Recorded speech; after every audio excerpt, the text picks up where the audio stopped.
Are we on? We are now, yes. Okay. Good afternoon, everyone. Welcome to this next edition of the African Literature Association lecture series. My name is Carli Coetzee. I am on the Executive Council of the Executive Committee, I'm not sure which one it is actually, of the ALA. And I'm the person in charge of organizing these talks. And I'm very happy today to not only introduce a wonderful speaker, but also to introduce you to something new that has been launched. Those of you who were at the conference in Nairobi will know that we have a new caucus that was launched in Nairobi, a soft launch because it was launched on a day when the conference went online unexpectedly. But today we have the two co-chairs of the new ALA Queer African Studies Caucus here. And I'm going to invite the two co-chairs to each just say something about the caucus before we have our first caucus speaker who I'll introduce. So the first person who will say something is Joachim Adams. Please, Joachim, go ahead. Hello, everyone, and hello to all the members and invited scholars who are looking at, watching this now. The Queer African Studies Caucus was it was born out of a necessity for scholars to, and then emerging scholars to actually bring forth realities about LGBTQIA plus communities and what can I say?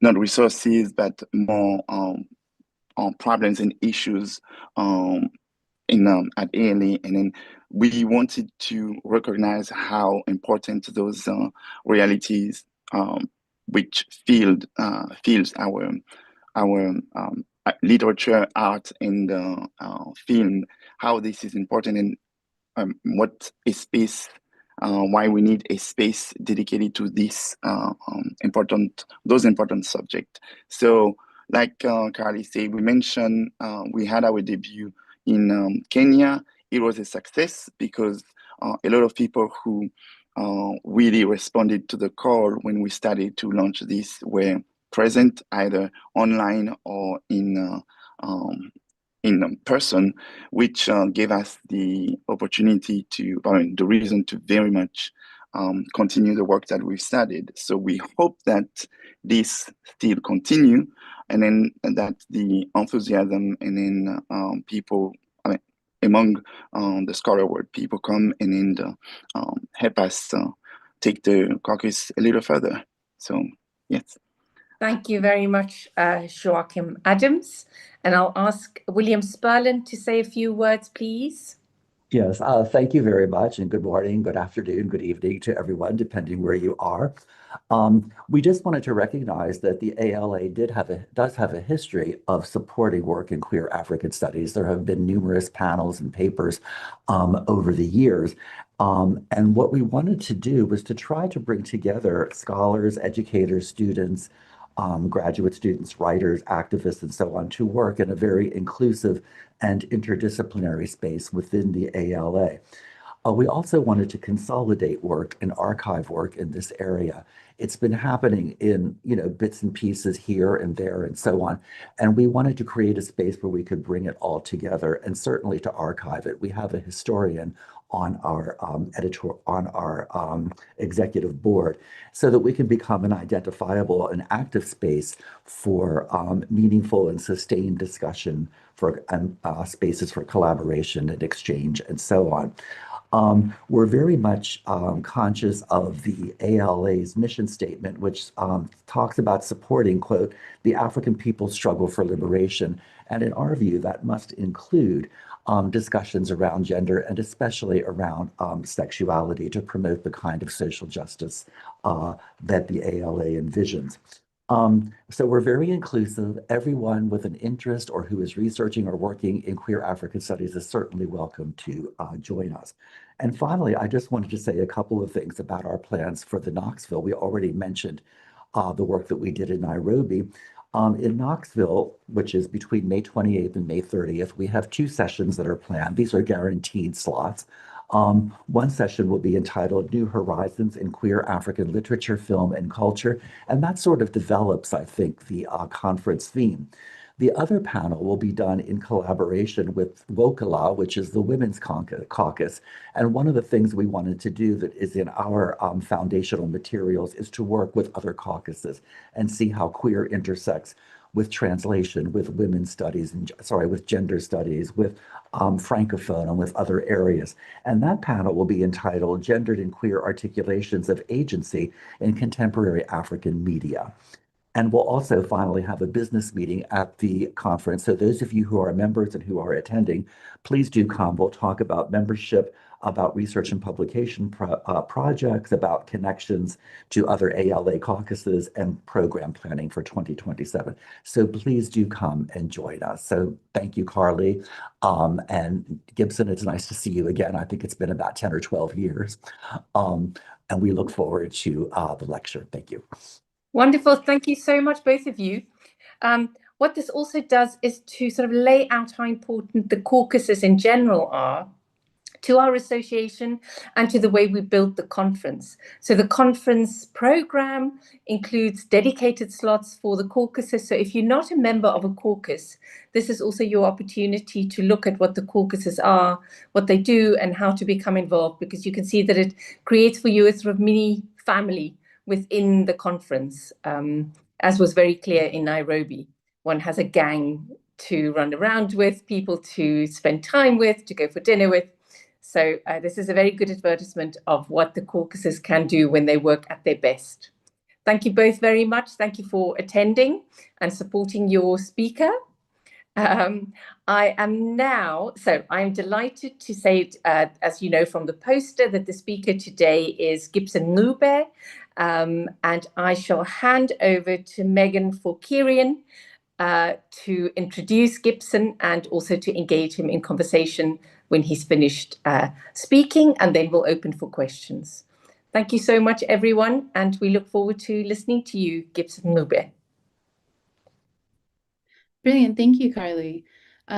So I'm Megan Fourqurean. I am a lecturer in English literature at the University of Liverpool and the secretary for the Queer African Studies Caucus. So it is my pleasure to introduce Gibson Ncube, who will be our speaker today. Gibson is a senior lecturer in French literature, or French language and Francophone literatures and cultures at Stellenbosch University, and is currently a visiting professor at Tübingen University. He was the 2021 Mary Zakonis Distinguished Lecturer of the African Studies Association of the UK, and has held fellowships at the University of Oxford, the Stellenbosch Institute for Advanced Study, the National Humanities Centre, and the Leeds University Centre for African Studies, where I had the great pleasure of attending his excellent talk on single men in heteropatriarchal Africa. His book, Queer Bodies in African Films, published in 2022, advances a reading of queer bodies as texts, while also resisting the Saharan divide in African studies by incorporating North African films into its deliberately Pan-African approach. Gibson works across the broad range of queer African studies, and his work evidences an investment in exploring how African cultural texts reimagine intimacy, belonging, and kinship beyond normative structures. Gibson's talk today, entitled Hydrocosmologies and the Rethinking of the Intersection of Gender Diversity and Ecology in Selected Zimbabwean Literary Texts, contests the universality of Western gender models and queer theories through a locally situated examination of the intersection of gender and ecology through water's cosmological dimensions. Welcome, Gibson. Thank you very much, Megan, for that kind introduction. And also thank you very much to the organizers of the seminar series and for inviting me to speak today. Especially I'd like to thank Carli Coetzee. I'd also like to thank the co-chairs and the members of the Queer African Studies Caucus of the ALA, especially William Sperlin, Joachim Adams, and also Megan Fourqurean, for the sustained intellectual labor they do in nurturing this field, and also for bringing us together in this forum today. The paper that I'm going to present today is very much in development, and I would especially welcome questions, comments, and also suggestions on how to improve the argument that I'm trying to make.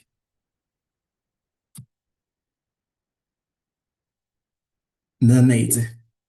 Who the fuck still believes in mermaids? I begin this talk quite deliberately with ridicule, not with theory, not with history, but with mockery. This opening line from Chido Muchemwa's short story, Finding Mermaids, performs an important gesture that will organize my talk today. It ridicules belief, it delegitimizes cosmology, it repeats almost perfectly the colonial habit of dismissing indigenous knowledge as childish suspicion or superstition, as fantasy, as something unworthy of intellectual seriousness. Olufemi Taiwo explains in 1993 that colonialism was, and I quote, a system of exclusion, and that colonialism, at least in Africa, is distinguished more by what it excluded from the colonies than by what it included. Taiwo further attests that the coming of the Europeans and their imperiousness, the subsequent denial of the humanity, of our humanity, conjointly underwrite the devaluation of what was useful in our achievements, the undermining of our collective identities and meaning, the destruction of our indigenous technology and modes of knowledge production, and the withering of our capacity for autochthonous history making. Drawing on these words by Taiwo, I want to ask from the outset two questions around which my talk will revolve. First, what forms of life become impossible to imagine once we decide that spirits, water beings, and cosmologies can never be real? Second, what if queerness in African literature or African ways of being is not first located in sexuality or identity, but rather in water itself?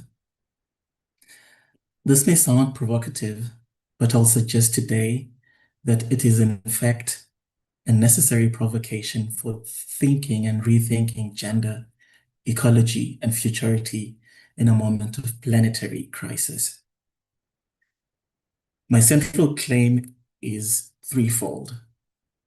First, I argue that water in the text that I'm going to analyze is not a metaphor or a setting, but an epistemological medium.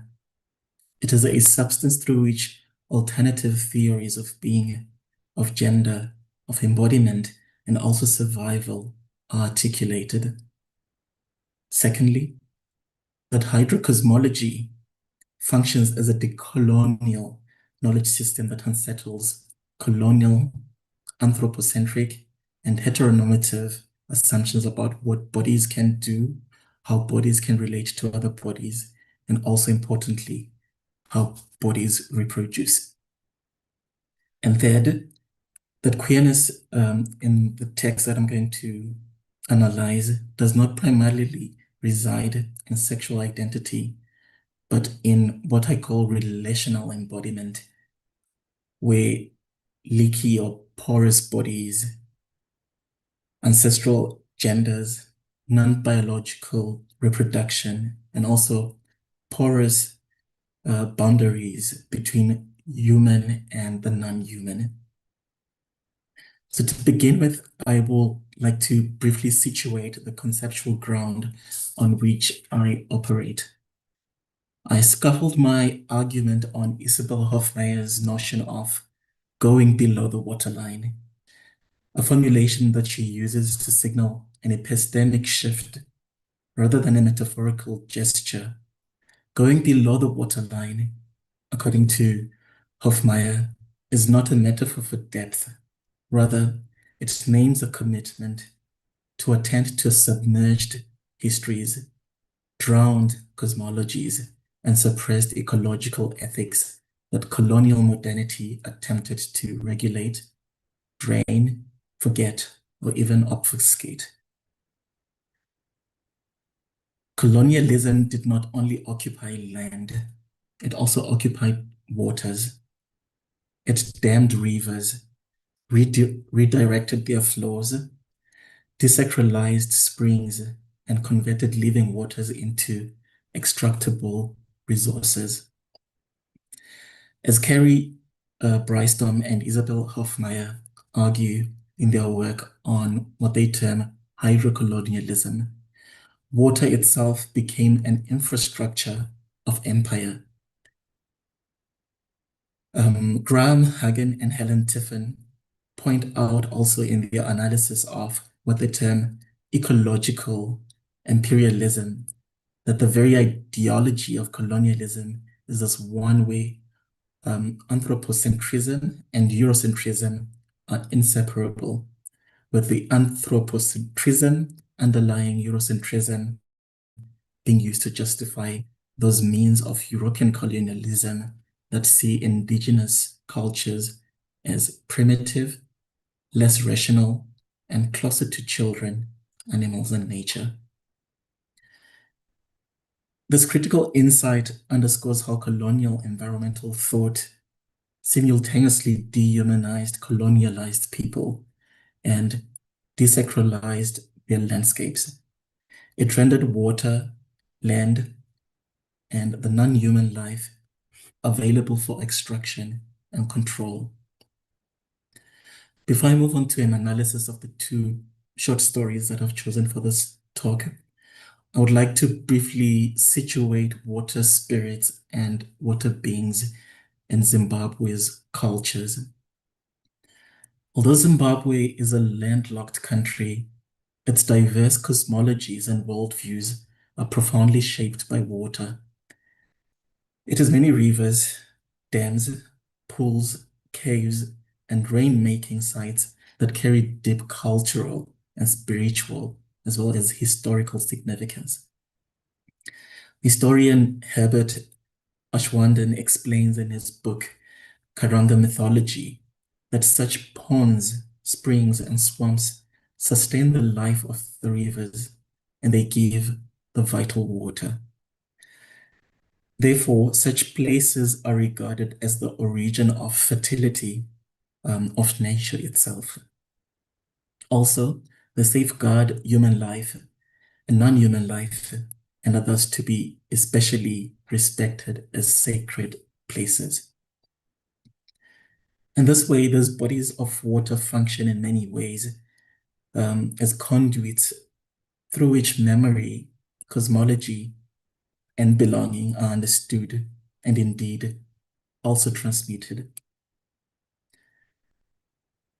From the Zambezi in the north, one of Africa's most powerful rivers, simultaneously a source of sustenance, displacement, and spiritual authority, to the still myth-laden waters of the Chinoi caves, which have long been imagined as a portal to ancestral and otherworldly realms. Water in Zimbabwe is never merely a physical resource. The Sangwe River in the north-central Zimbabwe is renowned in local folklore for appearing to flow uphill. In the south, in the Matopo Hills, is the Njelele Shrine, the country's most important rain-making center.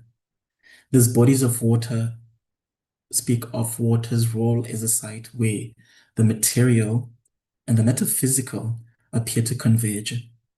In his analysis of the Matopo Hills, for instance, historian Terence Ranger and embody history. The hills, he contends, have a rich human history, and that only in the light of this can the scenery itself be understood. He further remarks that it is important to, and I quote him, unriddle the messages of the cave shrines and to show that they contain statements about environment, history, and politics, which have been influenced not only by the inhabitants of the hills, but also the hundreds of thousands of people throughout Matabeleland and beyond. These ideas show that bodies of water and water shrines in Zimbabwe function far beyond mere meteorological sites because they are also epistemological hubs where collective negotiations of ecological balance, moral and ethical order, as well as spiritual order take place.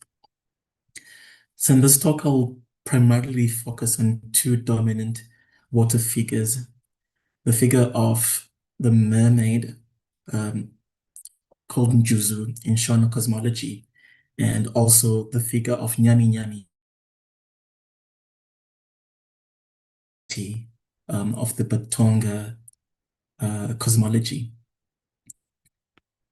The Njuzu are hybrid beings inhabiting the water's belly, capable of abducting humans to grant them healing powers. Nyami, the serpent-like guardian of the Zambezi, embodies both life-giving fertility as well as ecological retribution. While colonial or modern readings often frame these beings through fear and terror, contemporary scholarship views their interventions as cosmological correction and necessary response to violations of ecological imbalance. The Njuzu are at once water spirits and water beings, most associated with Shona cosmologies. They are believed to inhabit rivers, pools, dams, and springs. Ashwarden explains also that often labeled as hybrid beings, that they are neither fully human nor fully aquatic. And I quote, Njuzu are described mainly as snakes. Other forms mentioned are the fish, crocodile, an old woman, or other animal, such as ox and goats. Ashwarden further highlights that the observation that the Njuzu are creatures that can change their shape is important to the Karanga. Nyami, by contrast, is the river deity of the Zambezi Valley and occupies a central place in Batonga cosmology. Nyami is typically imagined as a serpent-like being with the head of a fish. Nyami also embodies the life-giving and destructive capacities of the Zambezi River itself. The deity is associated with fertility, with abundance, and also protection, but also with ecological retribution when the river's balance is violated. This is a belief that gained renewed resonance during and after the construction of the Kariba Dam in the 1950s. I'll then move on to the two short stories that I've selected for this talk. The first short story is by Zimbabwean writer based in Canada, Chido Muchemwa, and the story is called The Captive River, and it's taken from her collection of short stories called Who Will Bury You? The Captive River tells the story of Siba, who occupies the role of Basiluizu, someone who's got the power to control water. From the very beginning of her life, Siba has been marked for a particular fate. She's one of the chosen, a girl selected at birth to be sacrificed to appease the river god, Nyami. As Muchemwa explains, every year at the height of the dry season, a girl is taken to the river to calm the god before the rains can return. This practice begins after the construction of the Kariba Dam in 1959, when Nyami is separated from his wife, Mwembe. If the community does not offer a girl willingly Nyami Nyami will simply take one himself. So sacrifice here becomes a strategy of damage control. And this is the destiny that awaits Siba, to live for a time as the river god's concubine and then to die. Now, at first glance, this looks like a familiar story. A young woman condemned by tradition, caught in the structure, she cannot escape, and very deliberately refuses this narrative. We're told early on in the story that the bold will find a way to subvert the fate, and Siba does exactly this. Because of her spiritual lineage, she's able to move between human and spirit worlds. She's able to inhabit both the land and the water. She descends quite literally below the waterline, down to the riverbed, to a realm inhabited by beings so old they've become myths. Although the building of the Kariba Dam is never described directly in this particular short story, it haunts the entire story. The very title of the short story, The Captive River, gestures towards the violence of colonial infrastructure. What is striking is how Muchemwa stages resistance. Siba and the other water beings can walk on water, breathe underwater, heat water, and also move water at will. These are not simply magical abilities. They're refusals, they argue. They expose how colonial engineering tried to sever relations between water, land, spirits, and the communities, and how those relations nevertheless persist. Through Siba's movement in the depths of the waters, the river becomes a counter-archive, a space where displaced spirits, suppressed knowledges, and the ecological memory are preserved despite attempts to regulate and commodify water.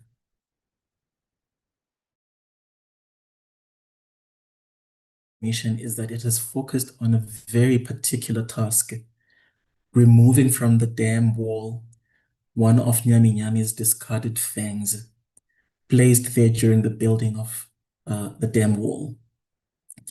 As the narrator explains, the fang's magic strengthened the wall so that Nyami Nyami could not bring it down. This detail is important.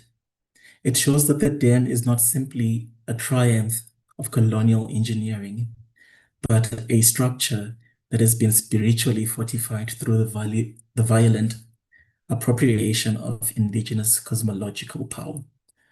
The fang, once part of Nyami Nyami's body, is transformed into a stolen fragment that is embedded in concrete, turning sacred force into a tool of containment. Siba's task given to her by her grandmother is not really an act of sabotage. It is better understood as a ritual intervention, one that is aimed at undoing the cosmological theft that made hydrocolonial domination possible in the first place. By removing the fang, Siba restores agency to the river deity and reopens the possibility of the Zambezi to move according to its own rhythms and authority. Her mission directly challenges hydrocolonialism, exposing how colonial infrastructures depended not only on material technologies, but also on the suppression and instrumentalization of indigenous spiritual systems. The story's closing pages deepen this rethinking of resistance. The collapse of the dam is not imagined as a dramatic or catastrophic event, but as something that is slow and almost invisible. When Siba looks at the wall, it appears, and I quote, solid like nothing could bring it down. The bottom, the water was steadily wearing it away, a gentle attrition to set a captive river free. This emphasis on gradual erosion is telling. Rather than staging this decolonial resistance through spectacular destruction, Muchemwa frames it as a quiet ecological process that unfolds in alliance with water itself, patient, persistent, and ultimately unavoidable. Here, water becomes an understated agent of historical correction, working beneath the surface to undo the violence that tried to immobilize and control it, and control the river. In this way, the river's agency mirrors the cosmological knowledges that colonial modernity attempted to suppress, but never fully extinguished. This slow, relational form of undoing stands in contrast to what Isabel Hofmeyr describes as, and I quote, the aggressive destruction of existing diverse worlds, and the equally aggressive denial of humanity that pushed some people below what Giceni terms the human line. Instead of responding to hydrocolonial trauma with counter-violence, the story imagines repair as something accumulative and relational, shaped by water, by memory, and by spiritual endurance. Decolonization here is not a single moment, but rather a long process of ecological and spiritual labor that is carried out in relation to non-human beings and the ancestral persistence. I'll then quickly move on to the second short story, which is also by a Zimbabwean writer, Tendai Huchu. The short story is taken from a collection of short stories edited by Isabel Hofmeyr. This particular short story is called Njuzu. It is set in a speculative future on Ceres, a colonized desert world whose survival depends on the extraction, circulation, and commodification of water. The narrative follows a mother and her husband, Tarisai, as they search for their young son, Anesu, who has disappeared after falling into a pond, Bima's Pond. As in Muchemwa's The Captive River, the story unfolds within a speculative register that draws on contemporary ecological crisis, water scarcity, extractive capitalism, and climate precarity, whilst embedding these concerns within indigenous cosmological frameworks. The disappearance of the child is quickly read by the elders through the idiom of Njuzu. The child has not simply drowned, but has been taken by a water spirit who may return him transformed as a traditional healer. The idea of Njuzu abduction is rendered plausible by the fact that drowning in Bima's Pond was not possible. And I quote the short story. It's virtually impossible for anyone to drown here. The gravity is far too weak. You couldn't break the surface tension of the water to go under. But somehow, Anesu did.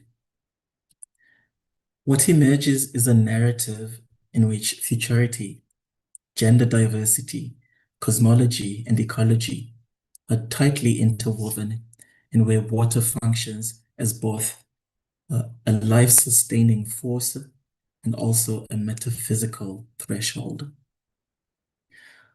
Although, as the narrator observes, water looks the same everywhere, it is really only the background, lighting, and the impurities that differ.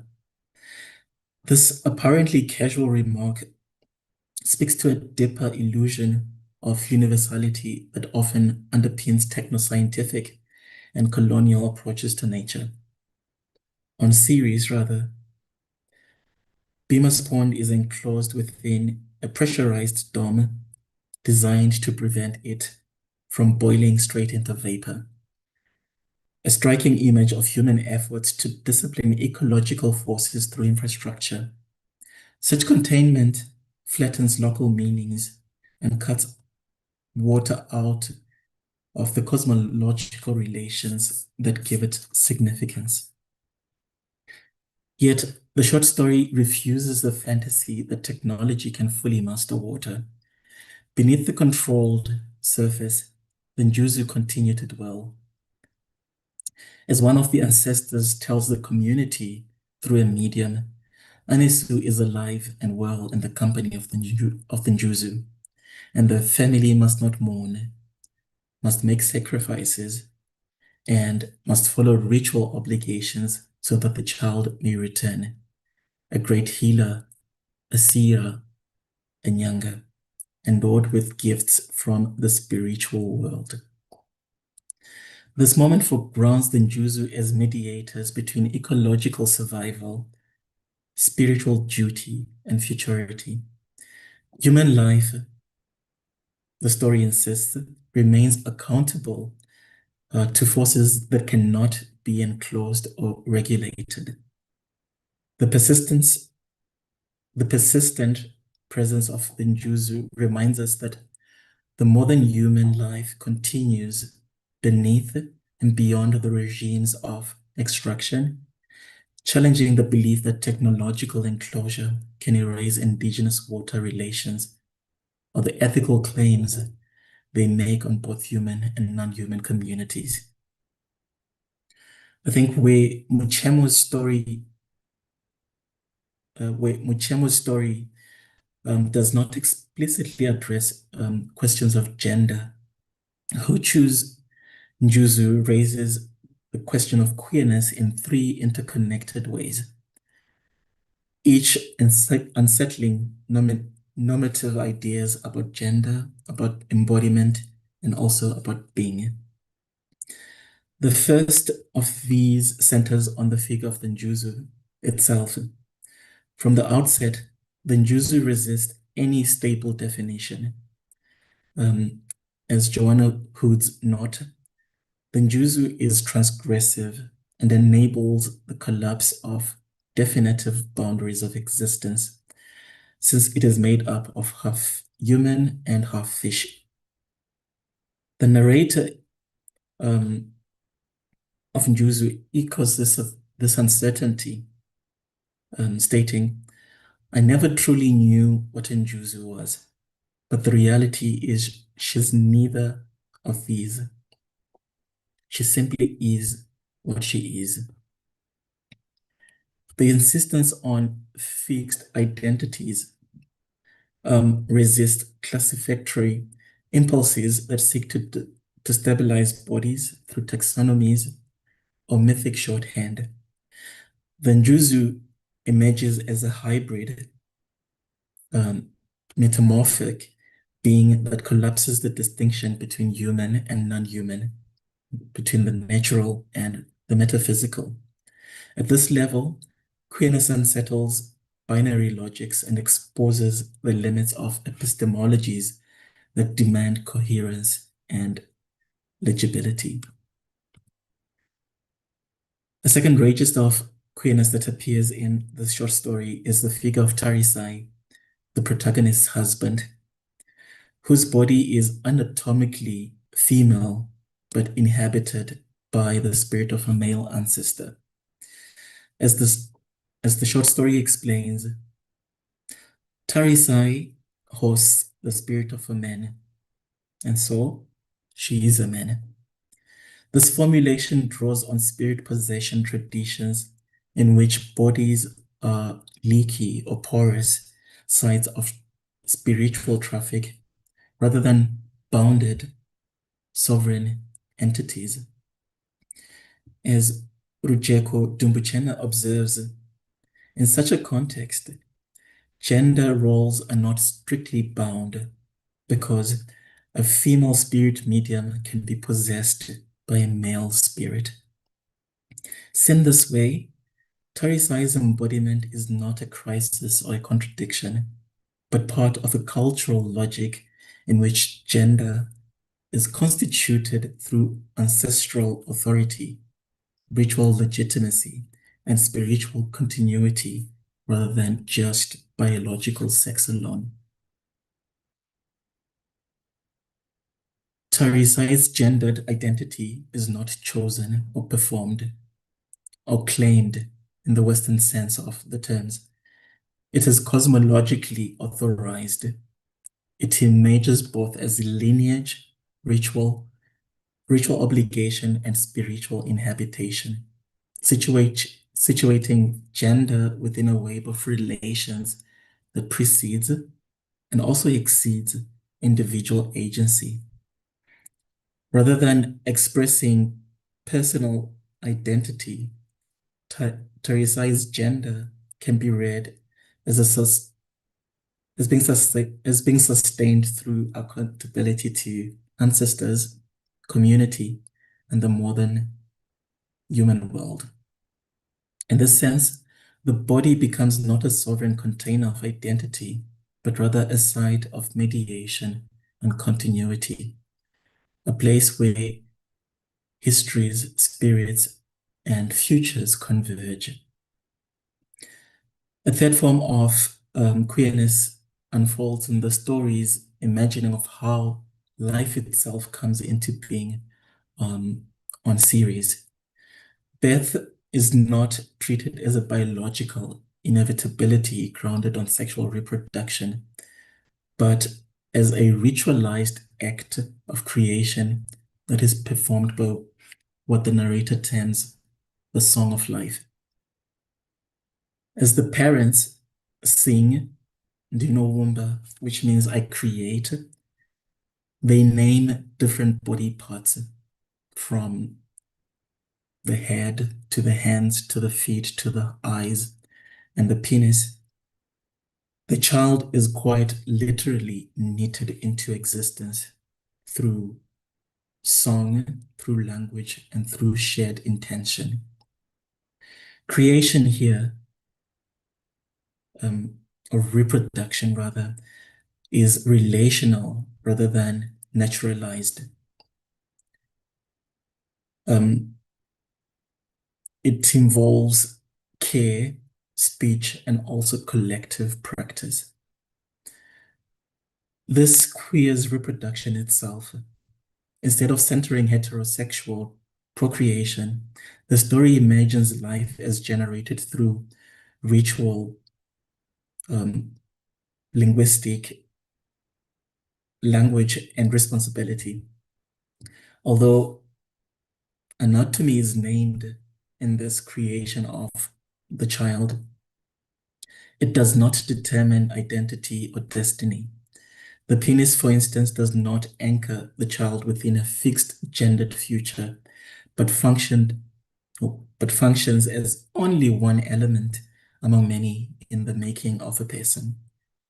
Bodies become provisional, porous, and open, available to spiritual inhabitation, transformation, and relational meaning.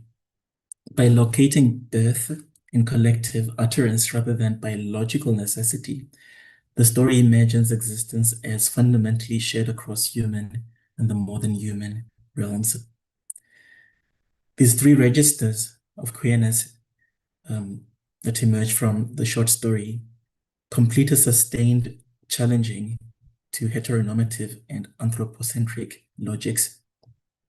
The short story Njuzu proposes alternative ways of thinking being, kinship, and becoming beyond fixed categories of sex, gender, and nature, grounding queerness not in transgression alone, but in cosmology, in relationality, and the modern human world. Allow me to finally return where I began, Who the fuck still believes in mermaids? Muchemwa and Huchu offer a quiet but devastating answer. Those who want to survive colonialism, climate collapse, and the exhaustion of heteronormativity.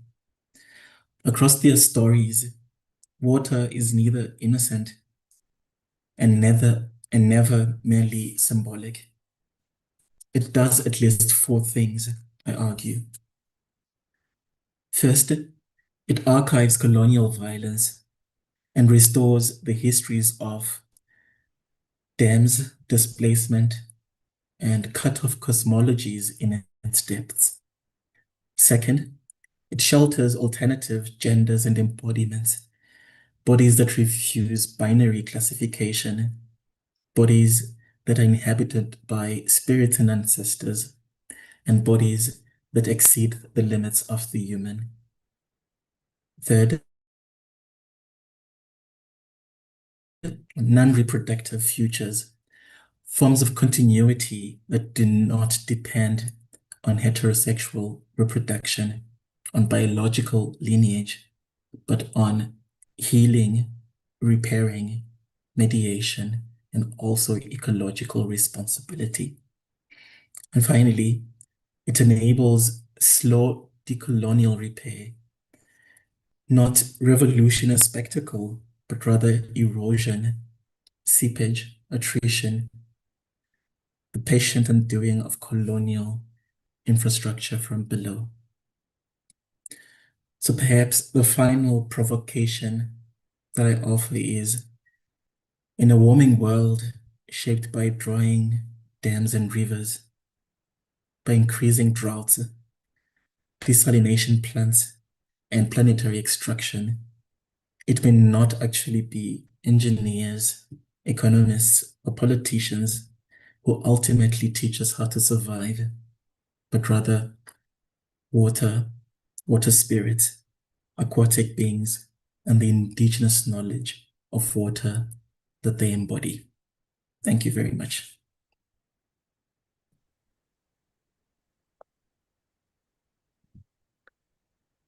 Thank you, Gibson, for that absolutely terrific talk. I can't wait for the book, which I think this is becoming. Really, really wonderful. And for those of you watching, you've now seen an advertisement of the best ALA has to offer: how to organize a caucus, how to give a lecture, how to come up with a fantastic book project.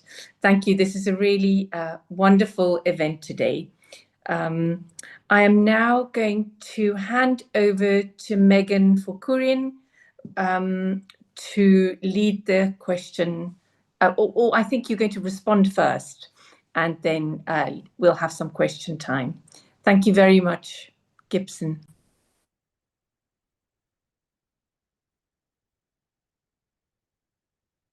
Hi, sorry, I can't seem to put my video on, so I'm not the most oh, there we go. Perfect. Hello. Thank you so much, Gibson. That was a fantastic talk. I really enjoyed it. I just wanted to kind of open with a couple questions of my own, and then, I won't dominate all of your time. I'll let other people kind of chime in. But I think the first thing I wanted to ask about is the idea of queerness as a condition of becoming that is constituted through relationality. I think that's so interesting. You argue that this really kind of unsettles that individualized, identity-driven Western gender model. And I was just thinking about, how might we think about this kind of relational gender beyond these stories? These stories are, kind of speculative fiction. And I'm just wondering, do we need a speculative context in order to do this kind of thinking? Or can we also kind of think this way in realist fiction, even though, those distinctions aren't great? Yeah, thanks for that question. I think relational gender, as I frame it, is not inherently speculative, even though speculative fiction does provide a particularly generative medium and space to make this form of gender visible. I think what these hydrocosmological imaginings that are offered in the text do is to foreground the conception of gender that is not lodged in in an interior identity, but produced through relations. So relations to other human beings, to non-human beings, to spirits, to ancestors, to the environment. So this kind of relationality already structures, I think, many ritual, kinship, and healing practices across the African continent. And I think realist fiction can and does register this also, often quite obliquely, I think through attention to things like spirit possession, to lineage, to obligation, and embodied social roles. But I think what the speculative fiction does is that it intensifies this visibility and it loosens, I think, the grips of Western realism, especially. But the conceptual work does not, I think, depend on imagining a future or fantasy, but rather, I think, the speculative invites us to rethink gender, ecology, cosmological processes as something networks of human and modern human relations. That's fantastic. Thank you. Yeah, I think it's really interesting, that kind of oblique engagement with that in realist fiction. I also wanted to ask about the kind of materiality of water, which I think you really foreground in the section about the Kariba Dam. But you're also talking about, water's cosmological nature, and it feels like your work is really pushing back against the idea that the cosmological and the material are separate realms from each other. So I was just wondering if you might elaborate on that a little bit more. So I think one of the central moves that I make in this chapter is precisely to refuse the separation between material water and cosmological water. So I think in the case of the Zambezi and the Kariba Dam, water is simultaneously, I think, a hydraulic infrastructure, but at the same time, it's also an ecological force. And it's also a place where ancestral knowledge is archived and where water spirits reside. So the dam in that section on the Kariba Dam does not simply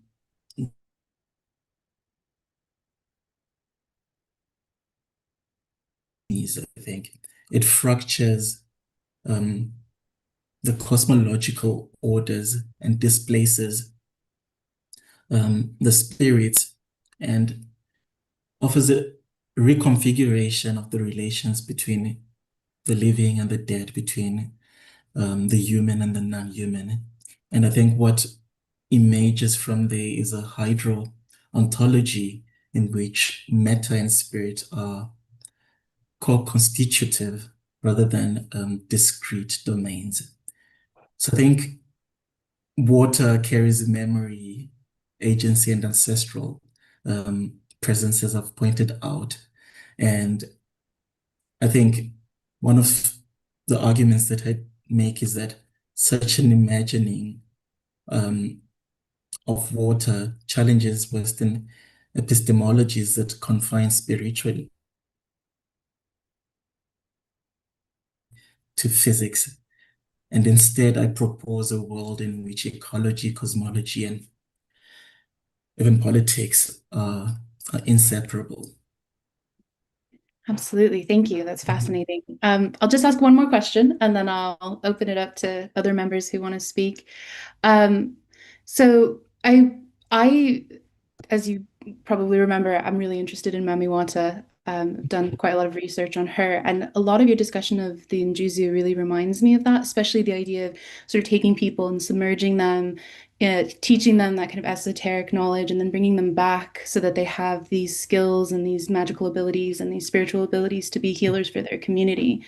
And I've kind of come across some scholars who sort of argue, well, this form this sort of allows people to resist normative gender roles by kind of stepping outside of, especially for women, stepping outside of motherhood and reproduction, and therefore disrupts patriarchal systems. Other people say that, well, actually, this is just stepping into an already established, socially acceptable gendered position. And so kind of to be a woman becomes just like a bifurcating path. You either perform spiritual practice or you perform sort of heteronormative reproductive practice. And I'm just wondering, do you read Njuzu and gender within this kind of idea of resistance versus reification, or is that a false framework for the kind of work that you're doing here? That's a nice question. Thank you, Megan. I think I'm deliberately wary of reading Njuzu solely through that binary of resistance versus reification. I think that framework presumes that the primary political question is whether gender norms are being subverted or reinforced, whereas the cosmological logic, I think, at work here operates quite differently. For example, the women that are taken by Njuzu are not simply exempted from reproduction, but they are repositioned within a different economy of care, of responsibility, and of continuity. One that is oriented towards healing, ecological balance, and also spiritual mediation. So this is not a flight from normativity, so to speak, so much as it is a reconfiguration of what reproductive labor itself can mean.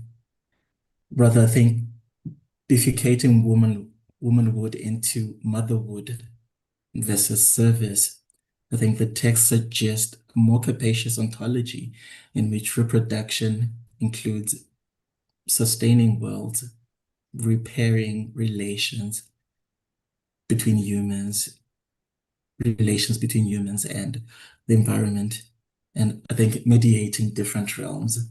So in this sense, I think the figure of the Njuzu unsettles the very terms through which we measure resistance.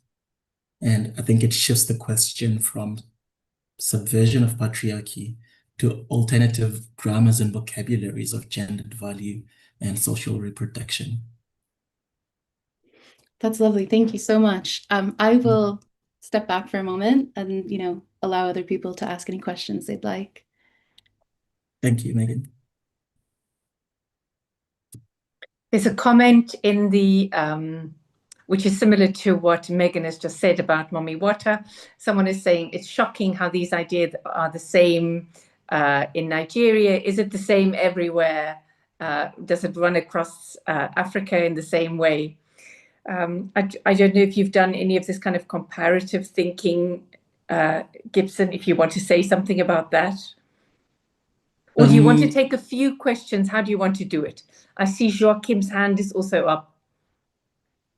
Maybe let's take Joachim's question as well. Please, Joachim, go ahead.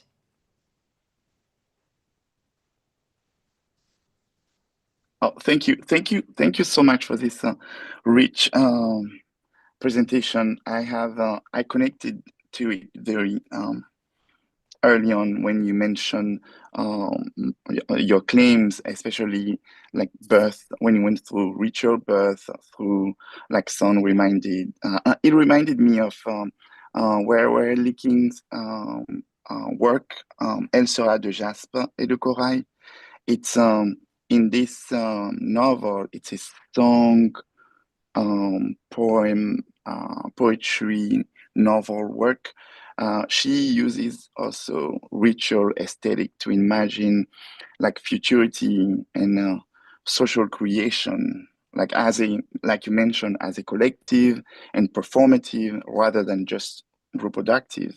So I was wondering why, because it comes from West Africa, and then now you study something from, novel and works from Zimbabwe, Southeast Africa, the fact that it's kind of across the whole continent, and then with that remark or comment of the one who mentioned Nigeria, I wonder if like it's how you see queerness as embedded within African cosmologies, rather than just like something coming from outside.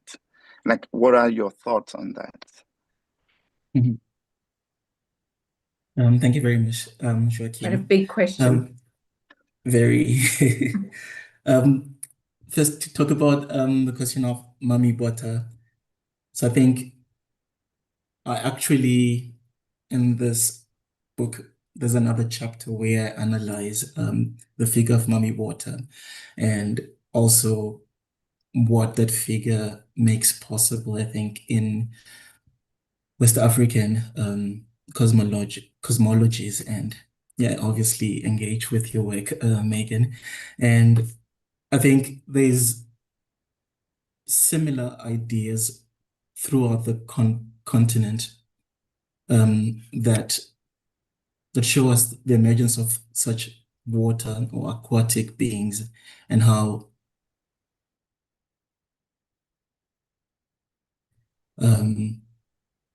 binary ways of thinking of not just gender, but also about embodiment and relation. So I think, yeah, there's still lots of reading that I need to do to see, I think, the continuities and also the discontinuities in these different water figures in the different parts of the continent, and what bringing them into conversation might reveal. And then on your question on queerness, Joachim, I think one of the things that I do early on in this book is to think about queer itself, the term queer itself, and what it means to trying to understand African cosmologies and African lived experiences. And yeah, so I'm very cognizant of the history of the term. And at the same time, I think queerness can also be a productive term to think through different ways of thinking otherwise. And I think what I do show through engagement with these different indigenous cosmologies is that queerness or gender diversity, sexuality, are not foreign to the continent, but their very presence within African thought, African folklore, points to how queerness is inherently embedded in African ways of being, and not necessarily something that has been imported to the continent by colonialism, for example. Thank you, Gibson. I'm also thinking of the work of someone like Mapule Mokhlatsi, who generally looks at sort of young girls, virgins, young girls, watermeisies, so women near the beginning of their reproductive cycle. Whereas I found it quite moving that your theorization includes women beyond their reproductive years. So older women also become queered in that sense in your theorization. So I'm looking forward to seeing what you do with that. You don't have, I'm not asking a question, but if you want to say more about that, I'd be very interested to hear. Yeah, it is something that I think through. I think normally futurity or thinking of the future is normally expressed through thinking through young people. But I think the short stories that I engage with, I think also show that the future is in old women and grandmothers, in these women who carry within their own bodies histories and lived experiences that can be used to imagine the future otherwise. So I think, yeah, thinking of futurity beyond young people is something that I also engage with. Wonderful. I wonder if there's anyone from the, I can't say from the floor, from the ether, who has a question. I see a lot of praise and people saying, thank you, this helps me with my work. People who are making comparative observations. I think we should have a panel on this before you complete your book. I don't think you've submitted an abstract for ALA 26. Am I correct about that? No. So that's the one thing you cannot advertise, the conference to come. Yes. But maybe in 27, when are you hoping the book will be done? No, it's still very much Okay, in it's its in the early beginning. stages, So let's yeah. think of having a panel in 27. And we see if we can do something around the wonderful ideas that you are raising here. I don't see a specific question from the audience. And Gibson, you're probably getting quite tired. I know it's very intense when one is on. If you wanted to say something more, oh, I see there's a hand. William, please, go ahead.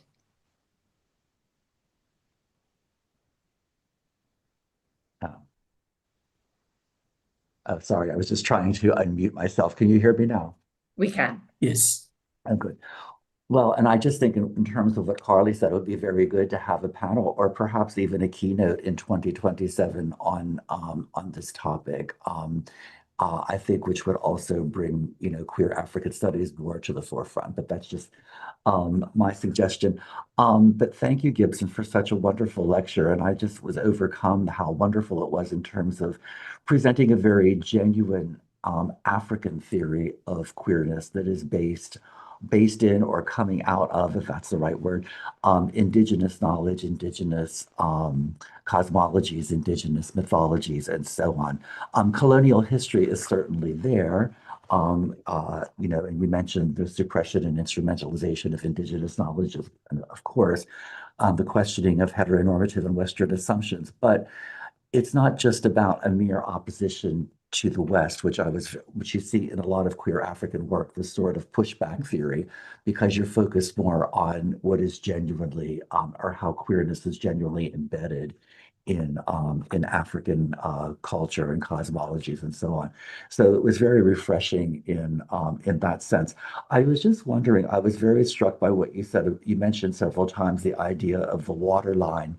And I just wonder if you could theorize that a little more. Is this, initially it can set up some kind of binary, which is not, of course, what you're doing, but I was just wondering, do you sort of see it as a space between where the fracturing and displacement between perhaps the material and the spiritual world, as a sort of displacement between those binaries, and how queerness might be figured into the idea of the waterline. I guess particularly more, I think, in the first author, your analysis of the first work that you did. Thank you. Yeah, thanks for that question, William. I think the waterline can be seen as a space of separation between what is below, what is above.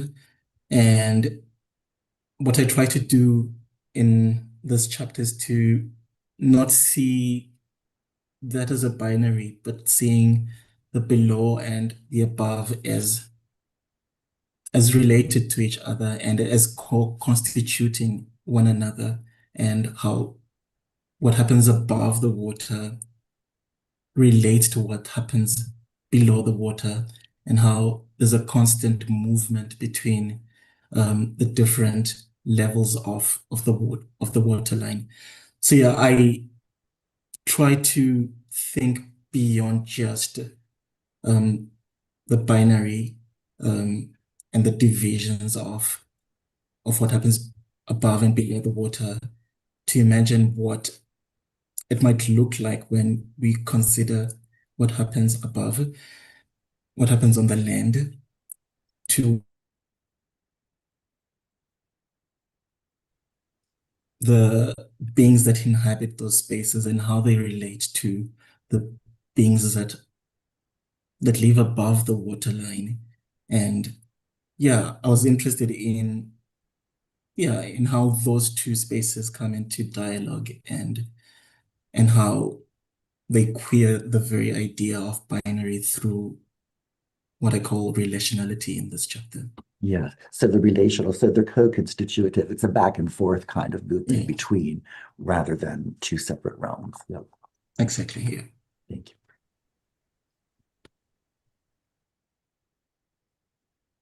Thank you very much. So I don't see another question from the audience, and I think we've made you work hard.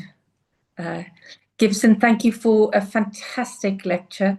We can't wait for the book. And I think it's also the way we've organized the lecture today is actually, I think, a very good formula where the caucuses become involved, the caucuses engage with each other. So we are trying to transmit something of the conviviality and togetherness of conferences. And what we really should do is all of us should now go out for dinner somewhere where there's water close by, but no mosquitoes, hopefully. Thank you so much. And hopefully in, what was it when we said 2027? Yeah. We'll take you out for dinner to thank you for this wonderful lecture. Thank you, everyone. Thank you so much, especially to Gibson Ncube, also to everyone else who arrived to be in conversation with him and for showing us what kind of work the caucuses can do for our association. Thank you to everyone in the audience as well and to people who are watching it later. Thanks a lot. And thank you to Lexi for organizing everything. Yes. Thank you, Carli, for organizing yourself too. Thank you. All right. Thank you, everyone. Thank you, Gibson. Thank you very Nice to much. see you. Bye-bye. Bye-bye. Bye.